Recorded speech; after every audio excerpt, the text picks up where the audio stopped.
आज हम बात करेंगे पड़ोसी मुल्क बांग्लादेश की, जहां के बदलते सियासी हालात भारत के लिए लगातार बदलते जियोपॉलिटिकल परिदृश्य का एक संकेत है।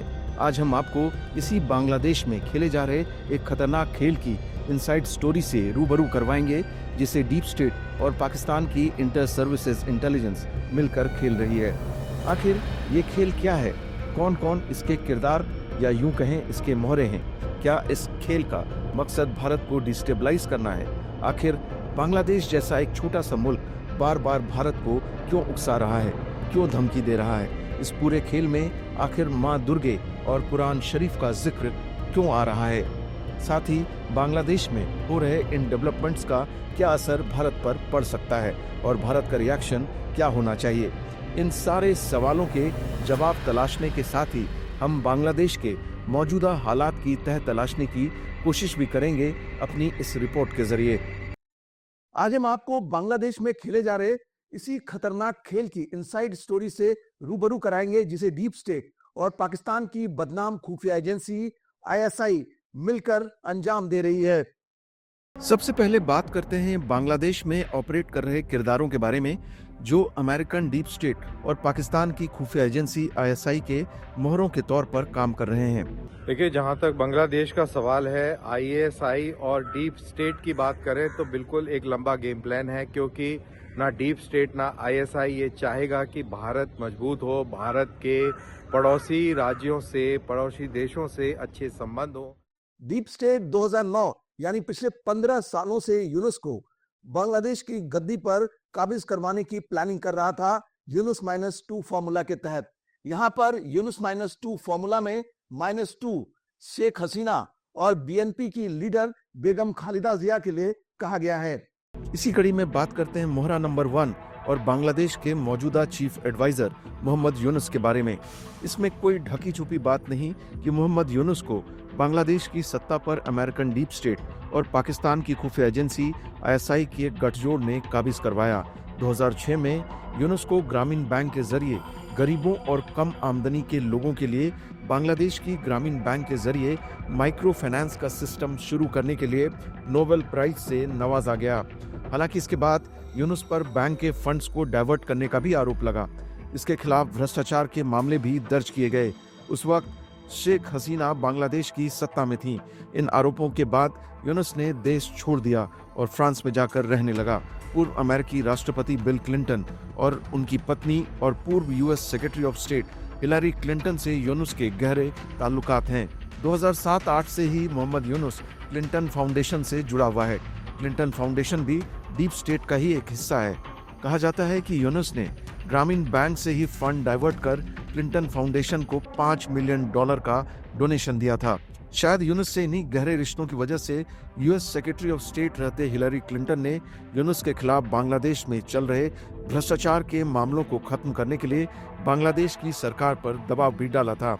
डीप स्टेट 2009 से यानी पिछले 15 सालों से यूनुस को बांग्लादेश की गद्दी पर बैठाने की तैयारी कर रहा था, यूनुस-2 के फॉर्मूला के तहत। यूनुस-2 में -2 शेख हसीना और बांग्लादेश नेशनलिस्ट पार्टी की बेगम खालिदा जिया के लिए कहा गया है।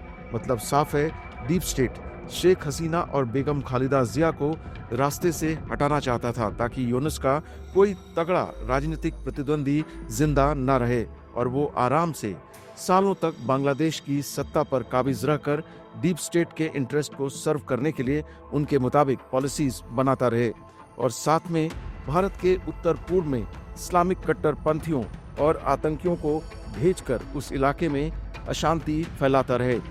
आखिर डीप स्टेट बांग्लादेश के जरिए भारत को क्यों डिस्टेबलाइज करना चाहता है, इसके पीछे की वजह हम आपको समझाते हैं।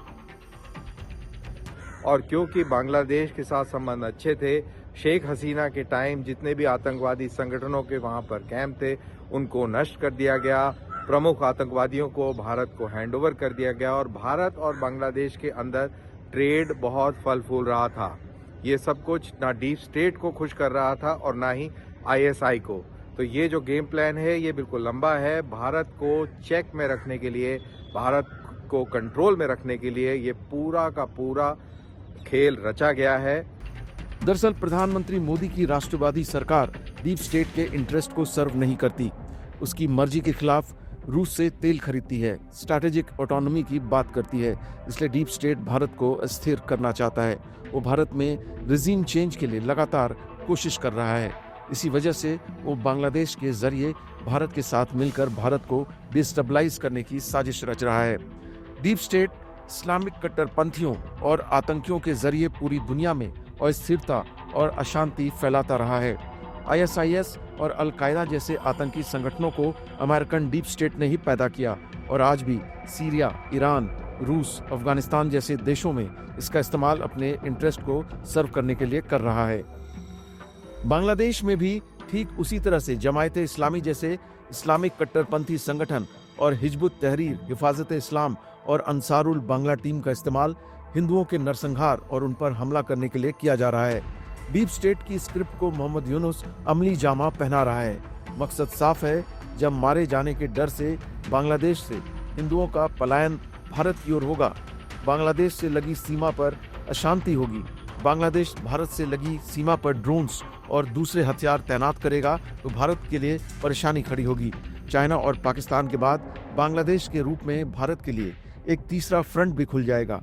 भारत के रिसोर्सेज अब यहाँ भी डिप्लॉय होंगे। भारत और बांग्लादेश के बीच में एक बहुत ही रिवायती और बहुत ही अहम हिस्टोरिकल कनेक्शन है, जिसको आप किसी भी तरीके से दरकिनार नहीं कर सकते। यूनिस सरकार चाहे अपने करेंसी नोट्स के ऊपर शेख मुजीबुर रहमान की तस्वीर हटा भी दे, लेकिन शेख मुजीबुर रहमान को बांग्लादेश से हटाना बहुत नामुमकिन है।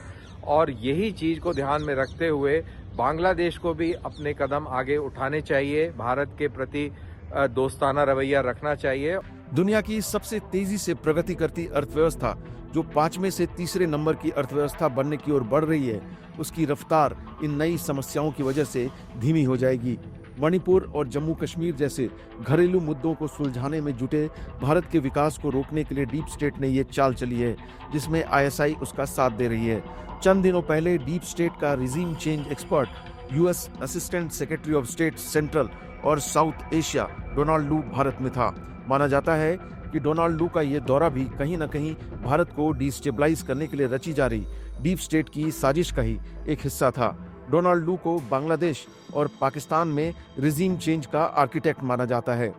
अब हम बात करते हैं किरदार नंबर 2 नाहिद इस्लाम और महफूज आलम की। नाहिद इस्लाम फिलहाल बांग्लादेश की इंटरिम सरकार का एडवाइजर है। इसने शेख हसीना के खिलाफ एंटी डिस्क्रिमिनेशन स्टूडेंट मूवमेंट को लीड किया था। शेख हसीना के खिलाफ प्रोटेस्ट से पहले ये कुछ दूसरे स्टूडेंट लीडर्स के साथ पाकिस्तान गया था। माना जाता है कि ISI ने इसे ट्रेन किया है। इसकी छात्रों के बीच में अच्छी पैठ है। ये कट्टरपंथी इस्लामिक संगठन जमायत इस्लामी के स्टूडेंट विंग से जुड़ा हुआ है और अक्सर मोहम्मद यूनुस के साथ देखा जाता है। महफूज आलम प्रतिबंधित आतंकी संगठन हिजब उत तहरीर से जुड़ा हुआ है, जो बांग्लादेश में इस्लामिक खैलिफेट और शरीयत की वकालत करता है। अभी हाल ही में मोहम्मद यूनुस इसको लेकर अमेरिका गया था, जहां क्लिंटन फाउंडेशन के एक इवेंट में उसने महफूज आलम को शेख हसीना के खिलाफ हुए आंदोलन के पीछे का मास्टरमाइंड बताया था। आइए अब बात करते हैं किरदार नंबर 3 की, जिसमें 3 आतंकी संगठन और पाकिस्तान परस्त इस्लामिक कट्टरपंथी संगठन जमायत इस्लामी शामिल हैं। 3 आतंकी संगठनों में पहला नाम है अंसारुल बांग्ला टीम, जिसे अल-कायदा का हिस्सा माना जाता है। दूसरा नाम हिजबुत तहरीर और तीसरा नाम है हिफाजत इस्लाम का। इन तीनों संगठनों को ISI कंट्रोल करती है और इसका इस्तेमाल हिंदुओं के नरसंहार और बांग्लादेश में कट्टरपंथियों को बढ़ावा देने के लिए कर रही है। आइए हम आपको हिंदुओं के नरसंहार के शुरुआत के पीछे की कहानी बताते हैं, जिसका प्लॉट पाकिस्तान की खुफिया एजेंसी इंटर सर्विसेज इंटेलिजेंस यानी ISI ने तैयार किया था। साजिश को अंजाम तक पहुंचाने के लिए ISI ने दुर्गा पंडालों की वीडियो का इस्तेमाल किया। मुसलमानों और इस्लामिक कट्टरपंथियों को भड़काने के लिए मां दुर्गा की मूर्तियों की वीडियो को सफाई से मॉर्फ कर उनके पैरों के नीचे कुरान को दिखाया गया। इसके बाद वीडियो को सर्कुलेट कर दिया गया। वीडियो के सर्कुलेट होने के बाद तीनों आतंकी संगठनों और जमायत इस्लामी के काडर ने आम लोगों को भड़काया और फिर हिंदुओं पर हमले शुरू कर दिए। हिंदुओं को बड़े पैमाने पर चुन चुन कर मारा गया। हिंदुओं पर हो रहे अत्याचार और जेनोसाइड को रोकने के लिए मेरे ख्याल से भारत के पास ऑप्शन है इस समय, तो वो डिप्लोमेटिक ऑप्शन है, कूटनीतिक ऑप्शन है, पॉलिटिकल ऑप्शन है और जिस तरीके से अमेरिका के अंदर अब ट्रंप आने वाले हैं और ट्रंप ने पहले अपने इलेक्शंस के दौरान हिंदुओं के ऊपर हो रहे अत्याचारों का जिक्र किया था, मेरे ख्याल से अमरीकी गवर्नमेंट को साथ लेते हुए, अमरीकी राष्ट्रपति को साथ लेते हुए बांग्लादेश के ऊपर दबाव बनाया जा सकता है, जिससे ये जेनोसाइड को रोका जाए। साथ ही यूनाइटेड नेशंस और अन्य जो इंटरनेशनल फोरम्स हैं वहां पर भी हिंदुओं को बचाने की बात करी जा सकती है। किरदार नंबर 3 के बाद बात करते हैं किरदार नंबर 4 यानी कि आईएसआई की, जिसके हाथ में फिलहाल बांग्लादेश की कमान है, ये कहना गलत नहीं होगा। जी हाँ, किरदार नंबर 4 है पाकिस्तान की खुफिया एजेंसी आईएसआई। आईएसआई ने फिलहाल बांग्लादेश के बारिशाल शहर में अपना कमांड और कंट्रोल सेंटर बना रखा है। बारिशाल शहर कीर्तन खोला नदी के किनारे साउथ सेंट्रल बांग्लादेश में स्थित है। आईएसआई की कोशिश है कि बांग्लादेश में एक ऐसा नेतृत्व तैयार किया जाए जो भारत के खिलाफ काम कर सके और पाकिस्तान के साथ सहयोग बढ़ाए। मोहम्मद यूनुस, जिसके बारे में कहा जाता है कि वो पाकिस्तान का करीबी है और बांग्लादेश में एक नया राजनीतिक दौर शुरू कर सकता है। बांग्लादेश और पाकिस्तान के बीच बढ़ते ताल्लुकात का ही नतीजा है कि बांग्लादेश के चीफ ऑफ आर्मी स्टाफ सालों बाद पाकिस्तान के दौरे पर भी गए और वहां पाकिस्तान आर्मी के रावलपिंडी हेडक्वार्टर्स, जिसे जीएचक्यू भी कहा जाता है, में पाक army chief general Asim Munir और दूसरे अधिकारियों से मुलाकात भी की। इतना ही नहीं, अभी कुछ दिनों पहले ही हथियारों से भरा पाकिस्तान का एक कार्गो शिप बांग्लादेश भी पहुंचा। ये शायद 1971 के बाद पहला मौका था जब पाकिस्तान से कोई शिप बांग्लादेश पहुंचा हो। इतना ही नहीं, खुफिया एजेंसियों के सोर्स बताते हैं कि बांग्लादेश भारत सीमा पर जो टर्किश ओरिजिन का बरियाक्टर TV-2 ड्रोन उड़ाया जा रहा है, उसको भी पाकिस्तान आर्मी के जवान ही ऑपरेट कर रहे हैं। पाकिस्तान के इशारे पर बांग्लादेश भारत को लगातार उकसा रहा है ताकि भारत को बांग्लादेश के साथ युद्ध में झोंका जा सके। इसका एक उदाहरण तब देखने को आया जब बांग्लादेश के बॉर्डर गार्ड्स भारत की सीमा में घुस आए और असम के करीमगंज इलाके में बन रहे एक मंदिर के निर्माण को यह कहकर रुकवाने की कोशिश की कि बांग्लादेश के लोग इसे देखकर भड़क जाएंगे। बीएसएफ के दखल के बाद बॉर्डर गार्ड्स बांग्लादेश को पतलूनों को नीचे कर बेइज्जत होकर भागना पड़ा। हकीकत तो ये है कि बांग्लादेश की आर्मी का भारत की सेना से कोई मुकाबला नहीं है। देखिए, जहां तक बांग्लादेश की फौज का सवाल है, वो बहुत ही छोटी फौज है और भारत की फौज के सामने बहुत ही कमजोर भी है। भारत की फौज का मुकाबला बांग्लादेश की फौज के साथ बिल्कुल नहीं किया जा सकता, लेकिन ये भी बेईमानी होगा कि हम भारतीय फौज और बांग्लादेश की फौज को युद्ध के नजरिए से कंपेयर करें। अभी स्थितियां इतनी भी गंभीर नहीं हुई हैं। इसमें कोई शक नहीं कि फिलहाल बांग्लादेश में आईएसआई का डीप पेनिट्रेशन हो चुका है और वो इस्लामिक कट्टरपंथियों, अंसारुल बांग्ला टीम, हरकतुल जिहादुल इस्लामी और हिजबुत तहरीर जैसे आतंकी संगठनों का इस्तेमाल कर भारत में गड़बड़ी करने की साजिश रच रहा है।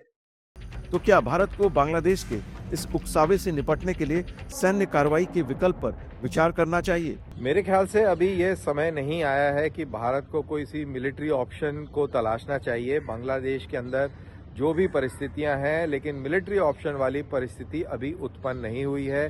कोई भी ऐसा एक्शन नहीं किया गया है जिससे भारत की संप्रभुता के ऊपर फर्क पड़ रहा हो, भारत की आज़ादी, भारत के कहीं किसी जमीनी इलाके पर कोई अतिक्रमण किया गया हो, ऐसा कुछ देखने को नहीं मिला है और मेरे ख्याल से अभी इस तरीके के ऑप्शन को कंसिडर करना बिल्कुल बेईमानी होगा। इस बीच भारतीय कूटनीतिक हलकों में इस बदलाव के कारण एक नई सक्रियता देखी जा रही है।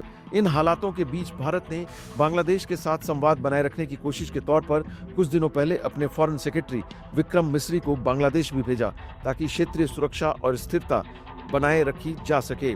भारतीय विदेश सचिव का बांग्लादेश का दौरा बहुत अहम है क्योंकि ये यूनिस सरकार के काबिज होने के बाद ये पहला हाई लेवल मीट होने जा रहा है बांग्लादेश के अंदर और इससे बहुत सारी चीज़ें स्पष्ट होंगी। भारत की क्या चिंताएं हैं वो भी व्यक्त करी जाएंगी और बांग्लादेश क्या भारत से चाहता है उसका भी पता लगेगा। और जब ये दोनों चीज़ों का आदान प्रदान होगा, बातचीत होगी, तो कोई रास्ता जरूर निकलेगा और भारत को भी इस चीज़ का संज्ञान लेना चाहिए कि बांग्लादेश के अंदर कौन सी ऐसी चीज़ें हैं जो भारत के रवैये से उत्पन्न हुई हैं, क्या ऐसी चीज़ें हैं जो उन लोगों को भारत की पसंद नहीं आई हैं। तो क्या हम उनमें कुछ बदलाव कर सकते हैं कि नहीं कर सकते, और क्या हम अपनी बात सही तरीके से पहुंचा पाए हैं बांग्लादेश को कि नहीं, ये भी विदेश सचिव के दौरे से स्पष्ट होगा। साथ ही साथ जब विदेश सचिव बांग्लादेश में होंगे, जब वो साक्षात्कार करेंगे, जब वो लोगों से मिलेंगे, बातचीत करेंगे, तो भारत का पहलू और पक्ष भी स्पष्ट होगा। मेरे ख्याल से उससे काफी फर्क पड़ेगा। शायद विक्रम मिस्री के दौरे का ये असर था कि वो बांग्लादेश जो अब तक हिंदुओं पर हमले और उनके जिनोसाइड को लेकर डिनायल मोड में था, उसने पहली बार शेख हसीना के सत्ता से बेदखल होने के बाद अगस्त 2024 से अक्टूबर 2024 के बीच हिंदुओं और अल्पसंख्यकों पर 88 हमलों की बात स्वीकार की। उधर अमेरिका ने भी पहली बार यूनिस सरकार को माइनॉरिटीज पर हो रहे हमलों के खिलाफ कार्रवाई करने को कहा है। अमेरिका के इस बयान के बड़े मायने हैं। ऐसा लगता है कि डीप स्टेट अपने मोहरे से दूरी बनाने की कोशिश कर रहा है। फिलहाल एक नए डेवलपमेंट के तहत बांग्लादेश की म्यांमार से लगती हुई सीमा के एक बहुत बड़े हिस्से पर अराकान आर्मी ने कब्जा कर लिया है और सेंट मार्टिन आइलैंड की तरफ जाने वाले रास्ते को ब्लॉक कर दिया है। ये वही सेंट मार्टिन आइलैंड है जिसकी चर्चा शेख हसीना ने की थी। अमेरिका भारत और चाइना पर नजर रखने के लिए इसी सेंट मार्टिन आइलैंड पर मिलिट्री बेस बनाना चाहता है। इसके साथ साथ अराकान आर्मी ने बांग्लादेश को हिंदुओं, बौद्धों और दूसरे माइनॉरिटी के खिलाफ हो रहे अत्याचार को लेकर सख्त चेतावनी भी दे डाली है। ऐसे में बांग्लादेश घिरता हुआ नजर आ रहा है और अमेरिका से अराकान आर्मी से निपटने के लिए मदद भी मांगी है। अराकान आर्मी ने अब बांग्लादेश के टेक्नाफ रीजन के कई भागों पर अपना कब्जा कर लिया है और ये बांग्लादेश के लिए बेहद चिंता का विषय है, क्योंकि ये जो टेक्नाफ का जो क्षेत्र है ये रोहिंग्या कैंप्स के नज़दीक है। साथ ही साथ इसकी जो प्रॉक्सिमिटी है, इसकी जो नज़दीकी है वो सेंट मार्टिन आइलैंड के साथ भी है। और ऐसे में यदि अराकान आर्मी इसी तरीके से टेक्नाफ रीजन पे अपना प्रभाव बढ़ाती रही तो रोहिंग्या कैंप्स के ऊपर भी वो सीधा हमले कर सकती हैं और सेंट मार्टिन आइलैंड के ऊपर भी वो खतरे पैदा कर सकती हैं, जो कि जाहिर है कि बांग्लादेश की जो सॉवरेंटी, उसकी टेरिटोरियल इंटीग्रिटी के लिए एक बहुत बड़ा खतरा होगा। और अराकान आर्मी वर्तमान समय में अपने वर्चस्व को लगातार बढ़ाती जा रही है, अपने प्रभाव को लगातार बढ़ाती जा रही है और ऐसे में ये बांग्लादेश के मोहम्मद यूनुस के नेतृत्व के अंतरिम सरकार के लिए निसंदेह एक बड़ी चुनौती के रूप में सामने आ रहा है। और बांग्लादेश की जो अंतरिम सरकार है, जाहिर है कि वो अपने देश की आंतरिक स्थितियों को डील करने में जिस तरीके से उसे विफलता का सामना करना पड़ रहा है, उसका लाभ अनेक ऐसे रेबल ग्रुप्स उठा सकते हैं और बांग्लादेश को डिसइंटीग्रेट करने की वो साजिशें रच सकते हैं। बांग्लादेश के लिए अचानक आई ये परेशानी भारत की कूटनीति का ही हिस्सा माना जा रहा है। अराकान आर्मी से भारत के अच्छे रिश्ते हैं और तकरीबन 2 महीने पहले अराकान आर्मी के प्रतिनिधियों को दिल्ली बुलाकर उनसे मुलाकात भी की गई थी। अराकान आर्मी जैसे जो रेबल ग्रुप्स हैं उनके संपर्क चाइना के साथ भी रहे हैं और जहाँ तक भारत का प्रश्न है, भारत के एस्टेब्लिशमेंट के साथ भी, भारत के सुरक्षा तंत्र के साथ भी अराकान आर्मी के हाल के समय में संपर्क रहे हैं। और भारत म्यांमार में जो सिविल वॉर जैसी एक स्थिति है उसमें म्यांमार के जो मिलिट्री हुंटा के साथ भी भारत के संपर्क हैं और जो रेबल ग्रुप्स हैं और रेबल ग्रुप्स का जो अलायंस है उसमें अराकान आर्मी भी उसका पार्ट है, तो भारत इन रेबल ग्रुप्स के साथ भी अपने संपर्कों को बनाए हुए है। भारत चाहे वो म्यांमार हो, चाहे वो बांग्लादेश हो, वहाँ पर शांति, सुरक्षा, स्थिरता और संपन्नता देखना चाहता है। और जाहिर है कि यदि रेबल ग्रुप्स बांग्लादेश की टेरिटरी में कोई बड़ा परिवर्तन लाते हैं, यदि वो सेंट मार्टिन आइलैंड पर कब्जा करने के लिए आगे बढ़ते हैं या अगर जो बांग्लादेश की आंतरिक स्थितियों में वो और अधिक तनाव की स्थिति पैदा करते हैं, रोहिंग्या कैंप्स पर हमले शुरू कर देते हैं, तो जाहिर है कि ये बांग्लादेश की स्थितियों को और अधिक अस्थिर बनाएगा। और म्यांमार में तो पहले से ही एक सिविल वॉर जैसी स्थिति चल रही है और अब बांग्लादेश की स्थितियाँ और भी अधिक विकट हो सकती हैं। म्यांमार आर्मी उसमें और अधिक, अराकान आर्मी उसमें और अधिक सक्रिय तरीके से अपनी भूमिकाओं को अदा करके बांग्लादेश की स्थितियों को और अधिक जटिल बना सकती है। भारत ने बांग्लादेश को सबक सिखाने के लिए कई खाने पीने की चीजों के एक्सपोर्ट पर भी पाबंदी लगा दी है। भारत के इस कदम के बाद बांग्लादेश में खाने पीने की चीजों की कीमत में आसमानी उछाल से हाहाकार मच गया है। फिलहाल बांग्लादेश के हालात में आए बदलाव को देखते हुए भारत को सीमा पार आतंकवाद, घुसपैठ और दूसरे सुरक्षा जोखिमों को लेकर सतर्क रहने की जरूरत है। साथ में भारत को यह भी ध्यान रखना होगा कि बांग्लादेश में आई किसी भी अस्थिरता का सीधा असर भारत के उत्तर पूर्वी राज्यों और पूर्वी सीमाओं पर पड़ सकता है। तो ये था हमारा आज का कार्यक्रम। उम्मीद है आपको पसंद आया होगा। अगर हमारा कार्यक्रम आपको पसंद आया हो तो काइंडली हमें लाइक करें, शेयर करें और सब्सक्राइब करें।